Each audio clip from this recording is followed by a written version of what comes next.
Hello to all my viewers. Good morning.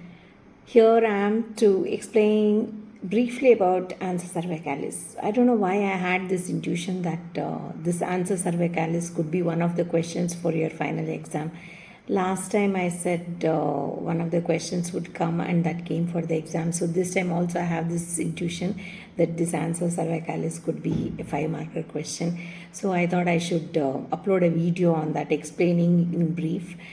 I request all my viewers to watch all the other anatomy videos and also appreciate and subscribe to my channel and do follow me on YouTube.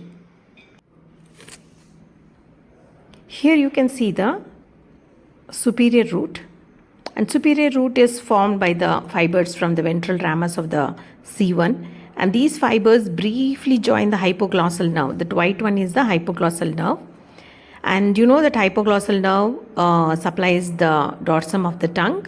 So it supplies the dorsum of the tongue and it also gives a meningeal branch, etc. So here it joins the C1 and it descends as superior root. And on the other side you can see the inferior root. So inferior root is mainly composed of C2 and C3 cervical nerves. That is also ventral rami. Then there is a formation of the loop that you can appreciate here. That is the loop that is formed, and superior and inferior roots join to form the characteristic loop shape of the Ansa cervicalis. So all this you can see in front of the internal jugular vein. So now what do they innervate? Ansa cervicalis innervates the infrahyoid muscles, which are also called the strap muscles. So you can remember them by the name TOSS. T stands for the thyroid muscle, sternothyroid, and omohyoid muscle. So here these muscles, omohyoid has got both superior belly as well as inferior belly that you can see here. Both of them are supplied by the Ansa itself. So superior root supplies the superior belly and inferior belly is supplied by the Ansa loop. So now here you can see that there is out of the 4 infrahyoid muscles, 3 are supplied by the Ansa cervicalis and 1 is supplied by the C1 cervical nerve itself.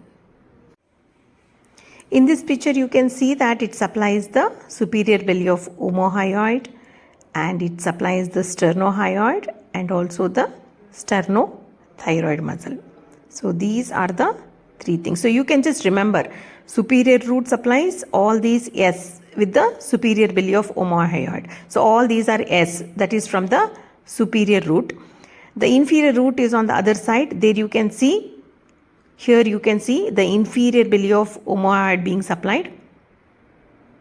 And there is this thyrohyoid that is higher up and that is supplied directly by the C1.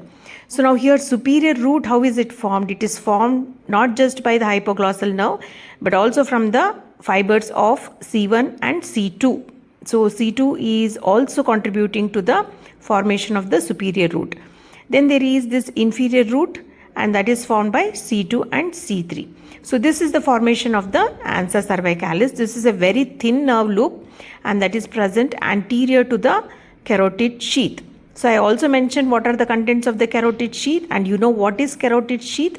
Carotid sheath is nothing but it is a modification of the deep cervical fascia in the carotid triangle. So it encloses all those important structures like internal jugular vein, which is laterally present, internal carotid artery, which is medially present, and right in the center would be the vagus nerve. So all those will be the contents, and this loop forms the anterior relation of the carotid sheath. Posterior relation of the carotid sheath would be the sympathetic chain. So this you can identify very clearly, you can identify that will be present just above this omohyoid. As soon as you see this omohyoid, make sure you retain this Ansa cervicalis and not cut through this. It is a very beautifully present structure in the neck.